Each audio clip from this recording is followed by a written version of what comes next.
Dhaka kindergarten association কর্তৃক আয়োজিত 2024 বৃত্তি পরীক্ষায় শাহীনুর আদর্শ উচ্চ বিদ্যালয়ের ছাত্রছাত্রীদের বৃত্তি পরীক্ষায় অংশগ্রহণ।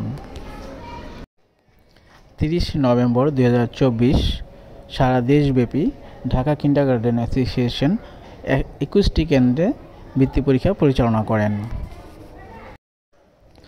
তার মধ্যে নারায়ণগঞ্জ জেলার সিদ্ধিরগঞ্জ থানার ধনকুণ্ডা পপুলার হাই স্কুল কেন্দ্রে মোট 12টি স্কুল থেকে 492 জন ছাত্রছাত্রী বৃত্তি পরীক্ষায় অংশগ্রহণ করেন। তার মধ্যে এবছরের বৃত্তি পরীক্ষায় শাহীনুর আদর্শ উচ্চ বিদ্যালয় থেকে নার্সারি শাখা থেকে অষ্টম শ্রেণী পর্যন্ত মোট 55 জন শিক্ষার্থী বৃত্তি পরীক্ষায় অংশ নেন।